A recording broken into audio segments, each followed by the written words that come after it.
दुष्यंत एवं शकुंतला की कथा। एक बार हस्तिनापुर नरेश दुष्यंत आखेट खेलने वन में गए। जिस वन में वे शिकार करने के लिए गए थे, उसी वन में कण्व ऋषि का आश्रम था। कण्व ऋषि के दर्शन के लिए महाराज दुष्यंत उनके आश्रम पहुंच गए। पुकार लगाने पर एक अति लावण्यमती कन्या ने आश्रम से निकलकर कहा, हे राजन, महर्षि तो तीर्थ यात्रा करने गए हैं, किंतु आपका इस आश्रम में स्वागत है। उस कन्या को देखकर महाराज दुष्यंत ने पूछा, बालिके, आप कौन हैं? बालिका ने कहा, मेरा नाम शकुंतला है और मैं कण्व ऋषि की पुत्री हूँ। उस कन्या की बात सुनकर महाराज दुष्यंत आश्चर्यचकित होकर बोले, महर्षि तो आजन्म ब्रह्मचारी हैं, फिर आप उनकी पुत्री कैसे हुई? उनके इस प्रश्न के उत्तर में शकुंतला ने कहा, वास्तव में मेरे माता पिता मेनका और विश्वामित्र हैं। मेरी माता ने मेरे जन्म होते ही मुझे वन में छोड़ दिया था, जहाँ पर शकुंतला नामक पक्षी ने मेरी रक्षा की, इसीलिए मेरा नाम शकुंतला पड़ा। इसके बाद कण्व ऋषि की दृष्टि मुझ पर पड़ी और वे मुझे अपने आश्रम में ले आए। उन्होंने ही मेरा भरण पोषण किया। जन्म देने वाला, पोषण करने वाला तथा अन्न देने वाला, ये तीनों ही पिता कहे जाते हैं। इस प्रकार कण्व ऋषि मेरे पिता हुए। शकुंतला के वचनों को सुनकर महाराज दुष्यंत ने कहा, शकुंतले, तुम क्षत्रिय कन्या हो। तुम्हारे सौंदर्य को देखकर मैं अपना हृदय तुम्हें अर्पित कर चुका हूँ। यदि तुम्हें किसी प्रकार की आपत्ति न हो तो मैं तुमसे विवाह करना चाहता हूँ। शकुंतला भी महाराज दुष्यंत पर मोहित हो चुकी थी, अतः उसने अपनी स्वीकृति दे दी। दोनों ने गंधर्व विवाह कर लिया। कुछ काल बाद महाराज दुष्यंत ने शकुंतला के साथ विहार करते हुए वन में ही व्यतीत किया। फिर एक दिन वे शकुंतला से बोले, प्रियतमे, मुझे अब अपना राज्य कार्य देखने के लिए हस्तिनापुर प्रस्थान करना होगा। महाराज कण्व के तीर्थ यात्रा से लौट आने पर मैं तुम्हें यहाँ से विदा कराकर अपने राजभवन में ले जाऊंगा। इतना कहकर महाराज ने शकुंतला को अपने प्रेम के प्रतीक के रूप में अपनी स्वर्ण मुद्रा दे दी और हस्तिनापुर चले गए। एक दिन उसके आश्रम में दुर्वासा ऋषि पधारे।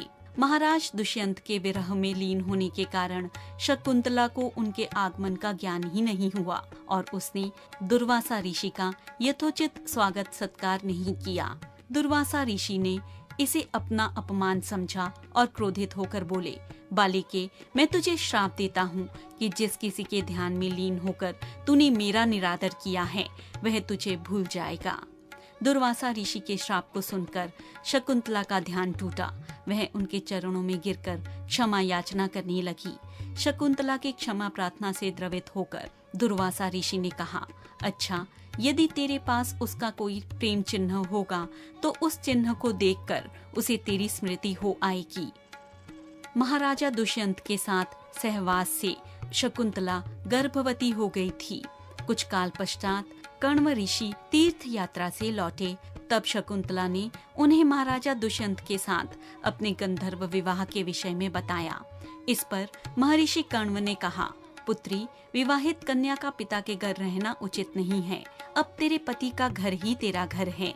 इतना कहकर महर्षि ने शकुंतला को अपने शिष्यों के साथ हस्तिनापुर भिजवा दिया। मार्ग में एक सरोवर में आचमन करते हुए महाराज दुष्यंत द्वारा दी गई शकुंतला की अंगूठी, जो प्रेम चिन्ह थी, सरोवर में गिर गई। उस अंगूठी को एक मछली निगल गई। महाराज दुष्यंत के पास पहुंचकर कण्व ऋषि के शिष्यों ने शकुंतला को उनके सामने खड़ी करके कहा, महाराज, शकुंतला आपकी पत्नी है, आप इसे स्वीकार करें। महाराज तो दुर्वासा ऋषि के श्राप के कारण शकुंतला को विस्मृत कर चुके थे, अतः उन्होंने शकुंतला को स्वीकार नहीं किया और उस पर उल्टा होने का लांछन लगाने लगे। शकुंतला का अपमान होते ही आकाश में बिजली जोरों से कड़क उठी और सबके सामने उसकी माता मेनका उसे उठाकर ले गई। जिस मछली ने शकुंतला की अंगूठी को निगल लिया था, एक दिन वह मछुआरे के जाल में आ फंसी। जब मछुआरे ने उसे काटा तो उसके पेट से अंगूठी निकली। मछुआरे ने उस अंगूठी को महाराज दुष्यंत के पास भेंट स्वरूप भेजा। अंगूठी को देखते ही महाराज को शकुंतला का स्मरण हो आया और वे अपने कृत्य पर पश्चाताप करने लगे। महाराज ने शकुंतला को बहुत ढूंढवाया किंतु उसका पता नहीं चल सका। कुछ दिनों बाद देवराज इंद्र का निमंत्रण पाकर देवासुर संग्राम में उसकी सहायता करने के लिए महाराज दुष्यंत इंद्र की नगरी अमरावती गए। संग्राम में विजय प्राप्त करने के पश्चात जब वे आकाश मार्ग से हस्तिनापुर लौट रहे थे तो उन्हें कश्यप ऋषि का आश्रम दृष्टिगत हुआ। उनके दर्शनों के लिए वे वहां रुक गए। आश्रम में एक सुंदर बालक भयंकर सिंह के साथ खेल रहा था। मेनका ने शकुंतला को कश्यप ऋषि के पास लाकर छोड़ा था तथा वह बालक शकुंतला का ही पुत्र था। उस बालक को देखकर महाराज के हृदय में प्रेम की भावना उमड़ पड़ी।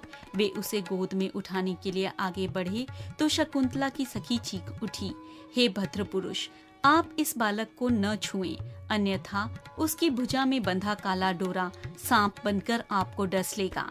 यह सुनकर भी दुष्यंत स्वयं को न रोक सके और बालक को अपनी गोद में उठा लिया। अब सखी ने आश्चर्य से देखा कि बालक की भुजा में बंधा काला गंडा पृथ्वी पर गिर गया है। सखी को ज्ञात था कि बालक को जब कभी भी उसका पिता अपनी गोद में लेगा तो वह काला डोरा पृथ्वी पर गिर जाएगा। सखी ने प्रसन्न होकर समस्त वृतांत शकुंतला को सुनाया। शकुंतला महाराज दुष्यंत के पास आई। महाराज ने शकुंतला को पहचान लिया। उन्होंने अपने कृत्य के लिए शकुंतला से क्षमा याचना की और कश्यप ऋषि की आज्ञा लेकर उसे अपने पुत्र सहित अपने साथ हस्तिनापुर ले आए। महाराज दुष्यंत और शकुंतला का यह पुत्र भरत के नाम से प्रसिद्ध हुआ।